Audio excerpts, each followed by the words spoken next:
I used to think money had a sound, not the crinkly mutter of bills or the metallic clatter of coins, but a word, college, that my parents said like a promise you could hold in your hand. College was the soft chime of my future, the glassy clink of something bright and patient and waiting with my name on it. We said it the way you say soon to a child. We said it the way you say safe to yourself. It stayed a word until the afternoon it shattered. The email came at 3:12 p.m. The subject line a neat little drum roll. Your enrollment deposit is due. There was an orange button that wanted to be pressed, a bright highway into the life I had been building in all the quiet corners of my brain. I could picture the campus lawn from the virtual tour, green and forgiving under a mid-September sun, the library's atrium with its sky of glass, the dorm window I'd already mentally claimed. I clicked the button. I breathed like it could carry me. And then, because I had been told my entire life that this moment was covered, I opened the portal and checked the balance of what we always called the college fund. 0. I blinked hard, like I could shake a secret number from the edges of the screen. 0. I refreshed. 0. I refreshed again. That same sick superstition that makes you check that the door is really locked even after you've turned the deadbolt 3 times. 0. I called the bank to ask if there was some kind of system maintenance or if digits could get lost like that, if numbers could slip behind the radiator and collect dust. The woman on the phone had the gentlest voice, the kind they give you when they're about to say something that will change your face. She verified my name, my ID, my long-stewed adolescent patience. She checked the account. She paused in a way that meant she was composing a sentence with good manners. Those funds were transferred, she said carefully, 2 months ago. To where? I asked, even though the answer had already begun to form in my throat like a cough I knew would hurt. To a linked account, she said. Whose? I said, my words steady as if that might make the truth slow down. I can't disclose, she said. And that was the exact instant my future sounded like a doorbell at the wrong house. I remember the light in our kitchen that day was the color of barely ripe mango. My mother was rinsing lettuce, her hands doing that quick, precise ballet of a million other dinners, her face serene in the way of someone who believes the spinning plates will maintain their glide. My father had his reading glasses on and the newspaper spread like a picnic. My sister's save-the-date magnet was centered on the fridge, a tasteful photograph of her and her fiancé in soft sweaters on a bridge somewhere, all teeth and seasonal, tenderness. The date was in a font that made me feel like I was already too clumsy for it. Can I ask you something? I said, and my voice had the politest possible edges because I still, even then, wanted to be the kid who didn't make a mess. Of course, my mom said without looking up, because her hands were in the habit of believing question equals not a problem. Where's my college fund? I asked.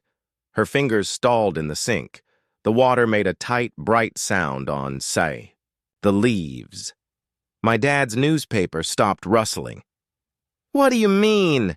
My mom said, and she turned and I watched the muscles around her mouth try to remember what the honest answer would look like sitting on her face.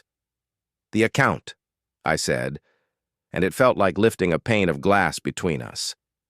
It's at 0. The bank said it was transferred. My mother put her wet hands on a dish towel and folded it like it was fragile. My father took off his glasses and pinched the bridge of his nose in a move I had seen 1,000 times when the printer jammed or the windshield streaked. He swallowed. We were going to talk to you, he said. I waited. I stood very still, because I had the wild idea that if I didn't move, if I didn't crack, I could keep the conversation in a shape that would make sense later. We borrowed it, my mom said, and that was when the room felt like it tilted a degree to the left. For your sister's wedding. Borrowed. The word was a ladder, apparently.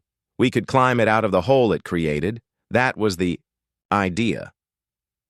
For the wedding, I repeated, as if I needed to hear the syllables knock against the air to know they weren't theoretical. It's temporary, my dad said quickly, his voice leaning forward like a man trying to lend me his balance. We had some unexpected costs, and there was a miscommunication with the venue, and the deposit was larger than we planned and— Unexpected, I said, my tone almost calm enough to pass for conversation. The wedding date has been on our fridge for 9 months. There were upgrades, my mom whispered, and the way she said upgrades sank a little hook under my ribs and tugged. Upgrades. She wanted live music, my mom continued, her eyes searching my face for permission to be the person who had wanted this for my sister more than she had wanted anything for herself in quite some time, and a different floral installation when the original vendor fell through. And your Aunt Carla said we couldn't possibly do a buffet. So you used my college fund, I said, and every word was careful, a chess move that refuses to click into place until you put your finger on the top of the piece. We will pay it back, my father said. We just need a little time. We're going to refinance, or there's the bonus in December, and we'll get your tuition sorted. We promise. We'll handle it. My deposit is due in 2 weeks, I said. Silence gathered itself in the corners of the room, a living thing that watched us all and took slow notes. We'll talk to the school, my mother said, as if a university. Bursar might be charmed by the romance of calla lilies and the power of family narrative. Does my sister know? I asked. My mom looked at the dish towel. My dad looked at the salt shaker, as if there were answers in its crystalline arrangements. She knows the wedding is expensive, my mom said at last. She doesn't know about the account details. We didn't want to put that on her. It took a second for the edges of that to click into place in me. I was the person on whom this could be put. That had been decided. So, I said, and my voice did a new thing then, a soft scraping against the walls of my throat. You thought you would tell me after the wedding. We were going to tell you tonight, my dad said too quickly, the kind of lie that indicates even the liar wished it were true. We just didn't want to cast a shadow over the preparations. We didn't want to make you upset in the middle of everything. I'm not the middle of everything, I said, and I had never felt more like the margin. We are your parents, my mother said, and I could hear a note of injury bloom there, the kind that blossoms when your child asks you to hold the truth and you discover it's heavier than you expected. We have done everything for you. We are trying to do everything for your sister, too.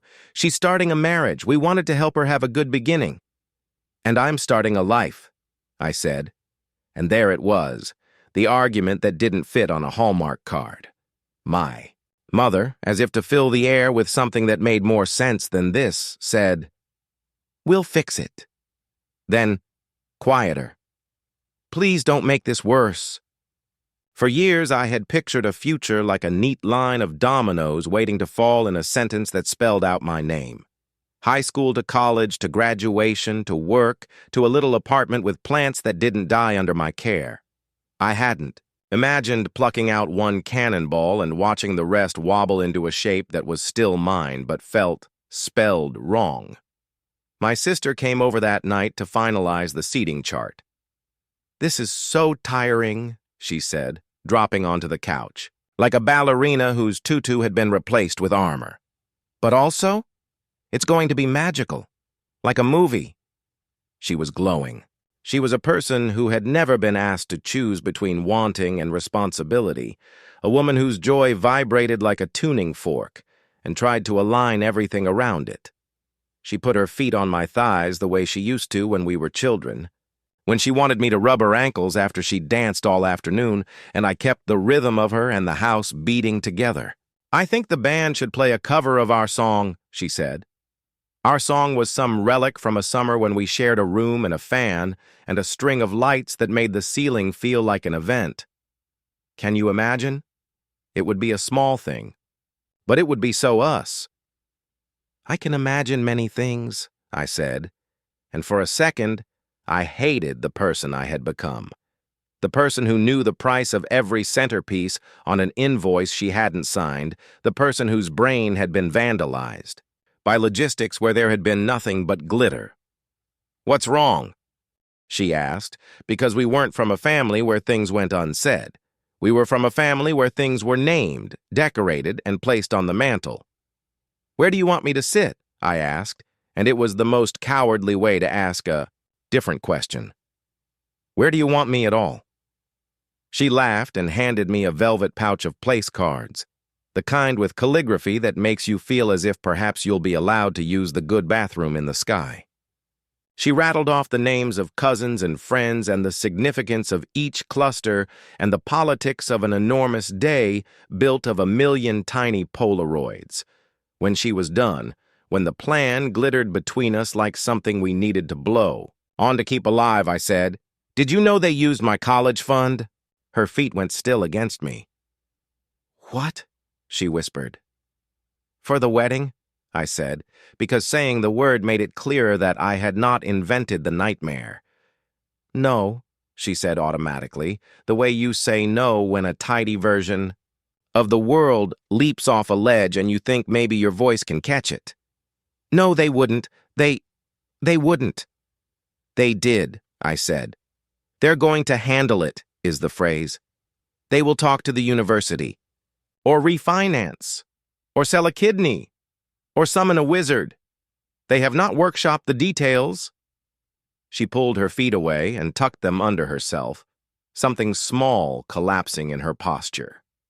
Her eyes went wet. She reached for her phone and then put it down. She looked at me like I had stamped mud on the hem of her gown. I swear I didn't know, she said. I would never have agreed to that. I thought... She gestured in the air, the shape of a fairy tale castle. They kept telling me it was fine. It's not fine, I said, and I was stunned by the steadiness of those 3 words, how they fit together like a sober kind of music. I wanted to be excited about your wedding, and I wanted to be excited about my life, and I wanted those desires to be allowed in the same house without starting a fire. She covered her face with her hands for a second, and the adult and the child in her passed the baton. I'll talk to them, she said, and there it was, the promise of the person she had always been to me, the girl who smuggled me snacks when I was grounded, who held my hair when I threw up the first time I got truly drunk, who made a fort out of sheets and told me we were invincible. I'll fix it. You can't downscale the wedding now, I said, and the word downscale felt like a grimy coin in my mouth. Contracts are signed, payments are made, vendors are living their lives. She flinched at the word downscale as if it were an insult instead of an option, and I understood then, cruelly, that there was no appetite in her to undo the glorious machine that had been set in motion. And so began the silly, serious theater of the weeks where I tried to stitch a future from deflated plans while the house became an assembly line for other people's happiness. Packages arrived like daily snow, boxes of votive holders, napkin, rings, little glass terrariums with moss that looked like someone had pressed the earth into a kind of jewelry. My mother's voice on the phone shifted, took on a newfound register, the vocabulary of tasting menus, the grammar of signature cocktails, the tense of we had to get something just a touch more dramatic for the head table. Meanwhile, I became the person who called the University Financial Aid Office and put on a voice that said, I am responsible. You can trust me with an accommodation. I sent emails with a sincerity so clean, it squeaked. I Googled words like deferral and last-minute scholarships and independent status student before 24 in extraordinary circumstances. I looked up tuition payment plans like someone shopping for oxygen. Financial aid replied, politely and profoundly unhelpfully, we understand circumstances arise. There are options for loans. Please note the fee schedule. Please note the grace period ends. Please note the definitely not a grace period that follows. The university was a machine with caring people in it, and the machine did what machines do, which is keep moving unless deliberate pressure is applied. My guidance counselor, Ms. Patel, squeezed my hand over her desk and said, You are not the first kid to be caught in a parental maelstrom. You will not be the last. But this is outrageous. Is it illegal? I asked in a voice that felt dry as chalk. It's unethical, she said, but the account was in their name. You were the beneficiary, which is like being a designated dreamer, not the owner. Designated dreamer. Youth is a contract we sign without reading the clauses. I don't want to sue my parents, I said, my tongue a tangle of grief and loyalty. Of course not, she said. I'm not sure you could anyway. But you can document everything. You can advocate. You can write the most persuasive letter university accounting has ever seen. She smiled like the sun behind November clouds. And you can line up backup. Community college for a semester isn't the end of the world. It's a detour. Detours can protect you from landslides on the road you thought you had to take. I left her office buoyed by a fiber of hope and by an anger that had begun to learn my name. At home, Anger drank espresso and did push-ups. My mom moved through the living room with a spool of ribbon. My dad took phone calls with vendors and said things like, "That's a bit beyond our comfort zone," in a tone that said, "But we will stretch our comfort until it resembles a wound, if we must." I applied for every scholarship with an application, window wider than a minute. I typed until my fingerprints left a permanent impression on the keyboard. I wrote essays that pulled my heart out like taffy and braided it into sentences, about resilience, about injustice, about the geometry of learning how to stand up when sitting down is easier and quieter. I requested recommendation letters from teachers who loved me, who wrote paragraphs that made me feel like a person I hadn't met yet. And still, 0 is a hard, loud number. One night, 2 weeks before the wedding, I came home from a shift. At the coffee shop where I had managed to get hired in a panic so late that my apron still smelled like fresh policy, I found my parents at the dining table with a binder that looked like it had eaten other binders for lunch. There were tabs, catering, music, decor, photography, grooms onboarding. I'm serious. The table looked like a command center for a small, tasteful war. We found a solution, my dad said, the cheer in his voice like the first notes of a song that thinks it can save a party. Okay, I said, my heart putting on its helmet. We're going to cover your first semester with a credit card float, he said, like the phrase wasn't a small bomb disguised as a balloon. Then we'll use the end-of-year bonus to balance that, and we'll take out a Parent Plus loan for the spring, and then by sophomore year we'll be right side up. We spoke to a financial advisor. It's manageable. My mother nodded vigorously, her smile quick and anxious. And you can apply for more scholarships. We found a list. There's one for left-handed Sagittarius, which is wild, but maybe. You qualify? I'm not left-handed, I said. We can practice, she said. And then we laughed because we needed to be people who could still do that. And the interest? I asked. Because if we were going to play adult, we needed to play the whole game. We'll manage it, my dad said. It's a small price to pay to keep everything afloat. Everything, I repeated, and I looked at the binder and I thought about the language of flotation, buoyancy, ballast, the calculus of what is carried and what must drown. My phone buzzed. My sister. Can you come with me to the final fitting tomorrow? I need your eyes. Bring your honest mouth. She wanted me in her day. She wanted me to drape my affection over the shoulders of a dress that cost more than my first semester's books. I wanted to be the person who could do that without feeling the burn of salt in my mouth. Okay, I texted back. At the fitting, my sister looked so much like the best version of herself that it broke my heart, which is a fancy way of saying I cried in the bathroom and told her I had allergies. The seamstress pinned the dress with that omnipotent tenderness of someone who sees the garment and the woman in the story simultaneously, who knows they can make them align for at least one afternoon. My sister twirled. We laughed. We filmed a video so we could replay it later when we needed to remember that we were beautiful from the inside out. I want you to be my maid of honor in every way, she said, adjusting her veil with emotion that felt like an old promise. not just the technical way. I don't know if I can come, I said, and the air in the bridal boutique went still, the way a choir does when the conductor lifts their hand. What? She whispered, and the mirror reflected 10 versions of her face, each more astonished than the last. I don't know if I can watch them spend the rest of my future in real time, I said, and the words were the most honest ones I had spoken in weeks. I don't know if I can bring my softest parts into a room where the thing that was supposed to hold me has been emptied to hold your day. I love you. I love you. But I feel like I'm being asked to praise the theft. That's not fair, she said, and she was right. So many things are not fair. Nothing about this is fair, I said. But I'm trying not to become mean. We stood there, small and large, 1,000 women in 1,000 mirrors making 1,000 choices. She put her hand on my wrist. She squeezed.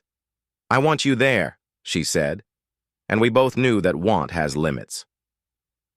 The week of the wedding was a carnival in our house. Relatives arrived with luggage and gossip, and the kitchen became a place where casseroles and opinions were. We are not less, she corrected quickly, a tremor running through her. We are not less. You didn't have to buy the illusion of equals, I said, and my voice grew sharp in the way a blade becomes itself. You could have bought chairs people could sit in without recognizing the brand. She flinched. She stared into her cup. We will fix it, she said again, and I knew how badly she needed me to offer her the absolution that makes the absolver a saint and a stranger simultaneously. I can't forgive you yet, I said, and it was like telling a cliff it could not expect a meadow at its base. I'm still falling. She nodded, tears lifting her eyes into the light.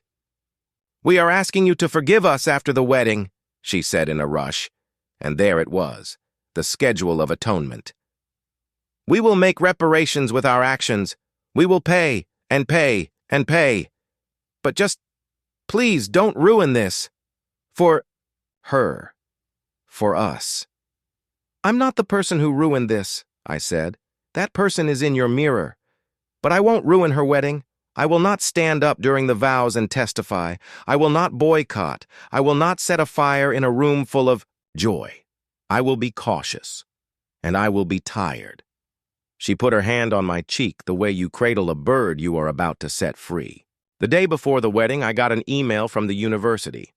A scholarship I had applied for in a midnight frenzy had materialized like a rope in a storm.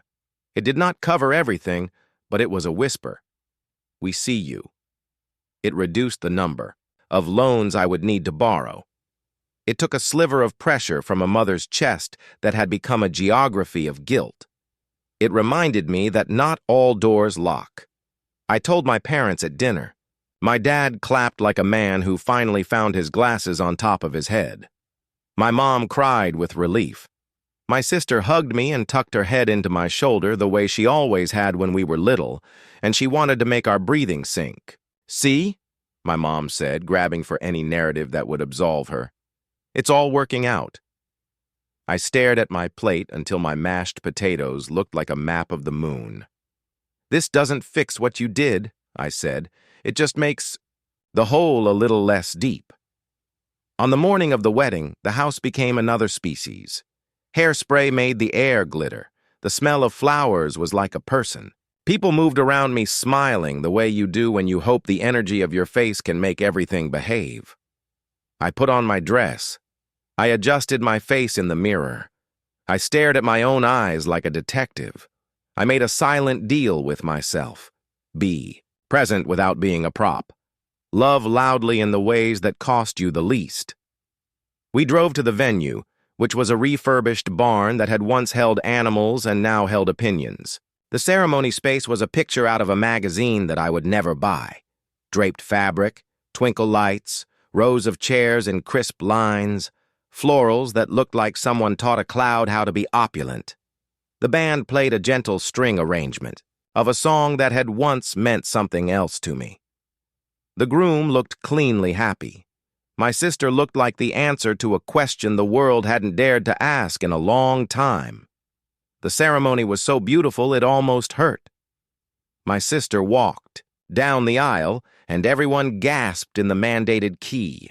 My parents' faces shone with a kind of redemption they had tried to purchase. The officiant spoke about love's labor, about choosing each other daily, about the scaffolding that makes a marriage a home rather than a stage. For a second, I forgot. For a second, my body remembered that joy is not a zero-sum game. At the reception. During the toasts, I held the microphone and looked at my sister and her husband and thought about words as currency, too. I could spend them to soothe. I could spend them to wound. I could save them and starve. I told the story about the summer she taught me to ride a bike by running behind me and telling me she would not let me fall even when she had already let go. I told the room that she had always been the person who believed in my balance. I looked at my parents and said, "We built our balance together, all of us, sometimes badly, sometimes improbably, always with love."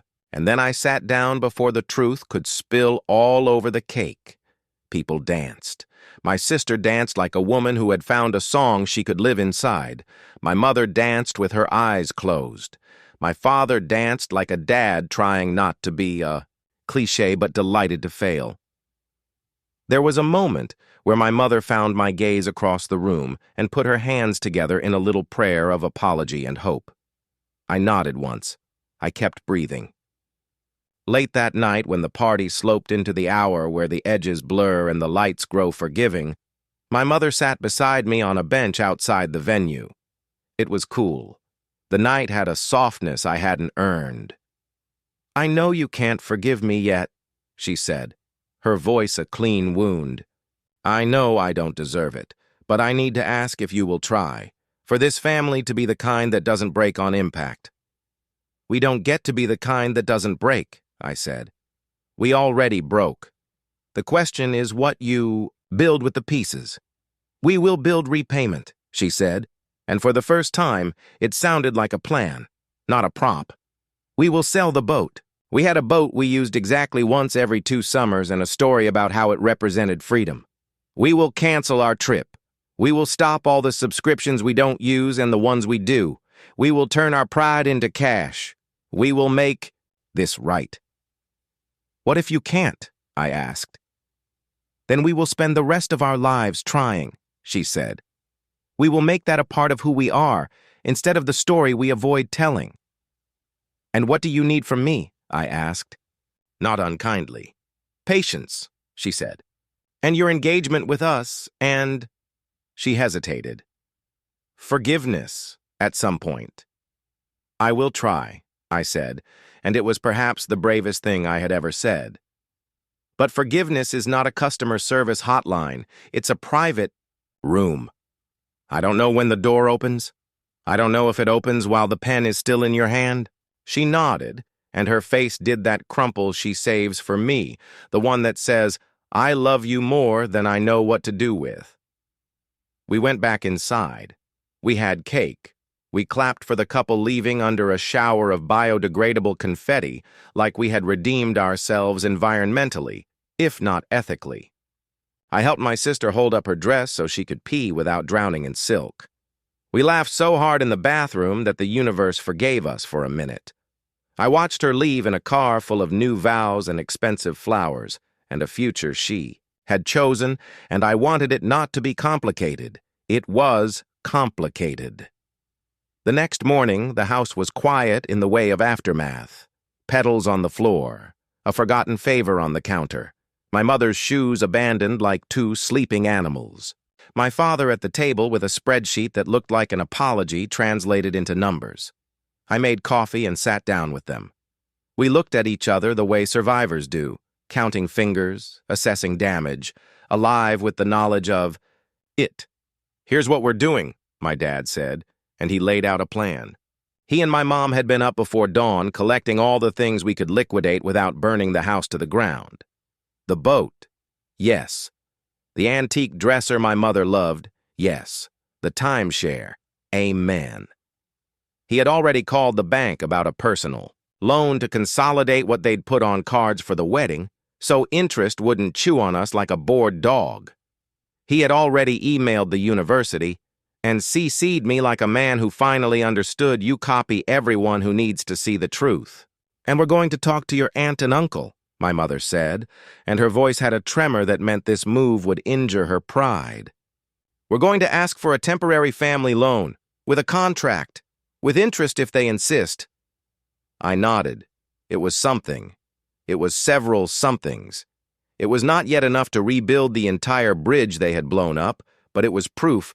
The arsonists had found a hose. I told them about the scholarship again, this time with the letter printed and placed in front of us like a small ceremonial flag. I told them about my plan to work all summer. I told them I would start at the university even if I had to cobble the payments together like a quilt. I told them I would not accept they handled it, but that we could build a handling together. I told them also that I had made an appointment with a therapist at the community clinic because I needed a place to put the fire so it would not burn the people I still loved. We'll go too, my mother said immediately. We will find someone. We need someone to tell us how to stop being the kind of people who do this kind of thing. I do not want to be the punchline to your future. You're not a joke, I said, and I meant it, which felt like a miracle and a betrayal simultaneously. The weeks after the wedding were both a tumble and a crawl. There were moments when the sweetness of the day managed to cast a soft light backward. There were also moments when every faucet in me turned on, and one wrong word from an unsuspecting coworker had me crying in the supply closet like a cartoon character watering a fern with my heart. Boundaries came into our house like new furniture, ugly at first, too large for the rooms, a bit expensive, and necessary. We set rules. If money came in, a part of it went to the fund, no exceptions. If the subject of forgiveness came up, it would be about actions, not drafts of apologies emailed late at night. If a payment could not be made on time, we would talk about it the minute the warning lights went on, not after the wreck. I got access to the savings account for my tuition, and my name went on things that once were conceptual. The password to the new account wasn't a birth date or a pet's name. It was a sentence. We will not do this again. That was my idea. My sister, to her credit, called me from her honeymoon and cried into the sound of perfect waves. I hate that. You didn't get a dream you were promised so I could have a day, she said, and it wasn't performative. It was a woman doing math with all the numbers we hadn't wanted to admit existed. We'll help, she said. When we get home, we'll help. We'll move in with his parents for 3 months if we have to. We'll sell some gifts. We'll commit crimes. She laughed through the tears. Kidding, but not about the help. You don't have to, I began, and then I stopped lying. I would like that, I said. If you can. We can, she said, and the spine in her voice made me love her even more fiercely. Because who is more glorious than a person who learns the difference between a wish and a promise and chooses the hard one? People love a redemption arc, but few like the travel itinerary. It was monotonous and humiliating and splendid in little increments no one clapped for.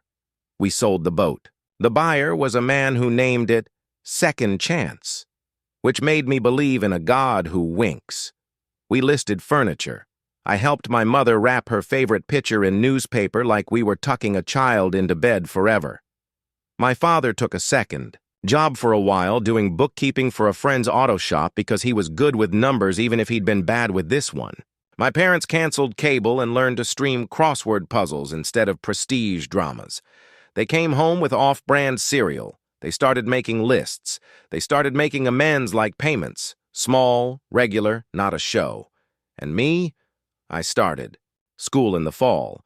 Not simply because they had scraped together enough to make it possible, but because I refused to be the person whose future had been traded for a centerpiece. I lived at home for the first semester to keep costs down. I commuted, and in the morning in the car, I listened to podcasts about people who built lives out of rubble, artists who repurposed loss into color, scientists who turned failure into a method, ordinary kids who refused to sink. I got to campus early and watched people with ease walk across the quad. I didn't quite remember how to wear ease yet. I didn't recognize the person I had become. More electric, more tired, more alive to the ways adults apologize by showing up with a toolbox instead of a bow tie. Forgiveness did not arrive with trumpets. It came like the mail on a Tuesday. Ordinary, expected, sometimes late, sometimes damp around the edges, sometimes stuffed with junk. It came in the way my mother stopped policing her tears and let them be part of her instead of a project. It came in the way my father learned to use the phrase, "I was wrong," without the prelude of a lecture on his intentions. It came in my own mouth when I told them stories from class and let them belong to my life without attaching a price tag. It came, finally, and almost bewilderingly, the afternoon I found my mother studying an Excel sheet, like it was a poem and whispering to herself. This is how we love her now. Months later, over a Sunday dinner full of coupons and roasted chicken and the amiable silence of people who had recently learned how to speak, my father said, in a voice that shook just enough to make mine anchor itself, "We know we asked you to forgive us early. We know we tried to set a schedule for your heart, and we know that was its own kind of trespass. We want to ask now, properly, with the understanding that your no is as holy as your yes." I looked at him, at the lines deeper in his face, not because of age, but because he had spent hours frowning at realities he couldn't bargain with. I looked at my mother, whose mouth still turned down in her sleep, who had sold pieces of herself you couldn't list online.